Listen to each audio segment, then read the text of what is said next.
बच्चों, आज हम कक्षा 10 सामाजिक विज्ञान यूरोप में राष्ट्रवाद का उदय बहुविकल्पी प्रश्न देखेंगे, जो कि इस प्रकार हैं।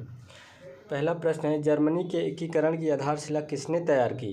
ए ऑप्शन विलियम प्रथम, B Bismarck, C Napoleon Bonaparte, D Napoleon third. तो करेक्ट ऑप्शन इसका सी सही होगा, नेपोलियन बोनापार्ट। फ्रांस की क्रांति का अग्रदूत किसे कहा जाता है? ए नेपोलियन, बी ऑप्शन रूसो, सी दिदरो, डी वॉल्टेयर। तो करेक्ट ऑप्शन इसका है रूसो। सामाजिक अनुबंध सोशल कॉन्ट्रैक्ट नामक पुस्तक का लेखक कौन था? A option Rousseau, B Montesquieu, C Necker, D Diderot. Correct option इसका ए होगा रूसो। प्रश्न नंबर 4 है, 1789 ईस्वी में फ्रांस की क्रांति के समय किसका शासन था? ए ऑप्शन लुई 15वां, बी ऑप्शन लुई 16वां, सी लुई 15वां, D option Napoleon. Correct option इसका होगा लुई 15वां। प्रश्न नंबर 5 है, फ्रांस की क्रांति में मुख्य भूमिका किस वर्ग की थी? ए ऑप्शन कृषक वर्ग, बी कुलीन वर्ग, सी मध्यम वर्ग, डी मजदूर वर्ग। करेक्ट ऑप्शन सी होगा मध्यम वर्ग। प्रश्न नंबर 6, मॉन्टेस्क्यू ने किस सिद्धांत का प्रतिपादन किया था? ए ऑप्शन राजतंत्र, बी समाजवाद, सी प्रजातंत्र, डी अधिकार विभाजन। करेक्ट ऑप्शन डी होगा अधिकार विभाजन। प्रश्न नंबर 7, बिस्मार्क जर्मनी के चांसलर कब बना था? A option 1848, B 1856, C 1860, D option 1862। Correct option होगा डी 1862। प्रश्न number 8, the spirit of law नामक पुस्तक का लेखक कौन था? A option Voltaire, B Diderot, C Montesquieu, D Rousseau. Correct option C होगा मॉन्टेस्क्यू। प्रश्न नंबर 9, इटली का एकीकरण कब पूरा हुआ? ए ऑप्शन 1871 ईस्वी, बी ऑप्शन 1873, सी ऑप्शन 1876 ईस्वी, डी 1889 ईस्वी। तो करेक्ट ऑप्शन होगा 1871 ईस्वी। प्रश्न नंबर 10, फ्रांस की क्रांति कब हुई थी? A option 1788, B 1789, C option 1790, D option 1787, B option 1789 ईस्वी। यंग इटली सोसाइटी का संस्थापक कौन था? A option Garibaldi, B Bismarck, D Cavour, D Mazzini. Correct option D Mazzini है। 20, 22, 23, 24 में पूछा गया प्रश्न। प्रश्न नंबर 12, राष्ट्रवाद का प्रारंभ किस देश से हुआ था? 2020, 21, 22 में पूछा गया प्रश्न है। A option France, B Bharat, C Germany, D Italy. Correct option France होगा। प्रश्न नंबर 13, इटली का एकीकरण किसके नेतृत्व में किया गया था? A Giuseppe Garibaldi, B Otto von Bismarck, C Napoleon, D William प्रथम। Correct option Giuseppe Garibaldi. प्रश्न नंबर 14, पुनर्जागरण युग का अभ्युदय किस देश में हुआ था? 2020 का प्रश्न है। A option Rome, B Italy, C Britain, D America. Correct option B Italy होगा। प्रश्न नंबर 15, 1848 ईस्वी की फ्रांसीसी क्रांति के फलस्वरूप ए ऑप्शन निरंकुश राजतंत्र की स्थापना हुई, बी सीमित राजतंत्र की स्थापना हुई, सी सैन्य शासन की स्थापना हुई, डी गणतंत्र की स्थापना। करेक्ट ऑप्शन होगा डी गणतंत्र की स्थापना हुई। प्रश्न नंबर 16, फ्रांस में गणतंत्र की घोषणा कब हुई? A option 1815, option B 1830, C 1848, D 1871। Correct option C होगा 1848 ईस्वी।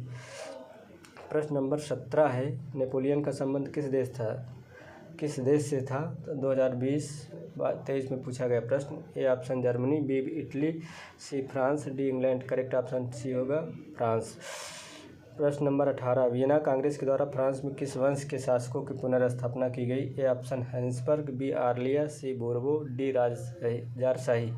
करेक्ट ऑप्शन सी होगा बोर्बो। प्रश्न नंबर 19 है, किस संधि द्वारा जर्मनी के एकीकरण पूरा हुआ था? डेनमार्क की संधि द्वारा, बी गैस्टेन की संधि द्वारा, सी प्राग की संधि, डी फ्रैंकफर्ट की संधि द्वारा। करेक्ट ऑप्शन डी फ्रैंकफर्ट की संधि द्वारा। प्रश्न नंबर 20, रक्त और लौह की नीति किसने अपनाई? A option Bismarck, B Frederick William चतुर्थ, C Mazzini, D Garibaldi. Correct option B Frederick William चतुर्थ द्वारा। प्रश्न नंबर 21, जर्मनी के एकीकरण में मुख्य भूमिका किसकी थी? A option Napoleon, B Otto von Bismarck, C Giuseppe, D इनमें से कोई नहीं। Correct option B Otto von Bismarck. प्रश्न नंबर 22, नेपोलियन बोनापार्ट की पराजय कब हुई थी? A option 1814, B 1815, C 1816, D 1817। Correct option B 1815। प्रश्न नंबर 23, ऑटो वन बिस्मार्क का संबंध किस देश से है? A option Italy, B Germany, C France, D Britain. Correct option B Germany. प्रश्न नंबर 24, निम्नलिखित में से किसे 1871 में जर्मनी का प्रथम सम्राट घोषित किया गया था? ए ऑप्शन कैसर विलियम प्रथम, बी विलियम द्वितीय, सी फ्रेडरिक विल्हेम प्रथम, डी फ्रेडरिक विलियम चतुर्थ। करेक्ट ऑप्शन कैसर विलियम प्रथम। 1789 ईस्वी में फ्रांस किस प्रकार का राज्य था? ए ऑप्शन असीमित राजतंत्र, बी सीमित राजतंत्र, डी प्रजातंत्र, डी गणतंत्र। करेक्ट ऑप्शन असीमित राजतंत्र। प्रश्न नंबर 26 है, निम्नलिखित में से कौन सा देश केंद्रीय शक्तियों में सम्मिलित था? A option Britain, B France, C Germany, D रूस। करेक्ट ऑप्शन सी होगा जर्मनी।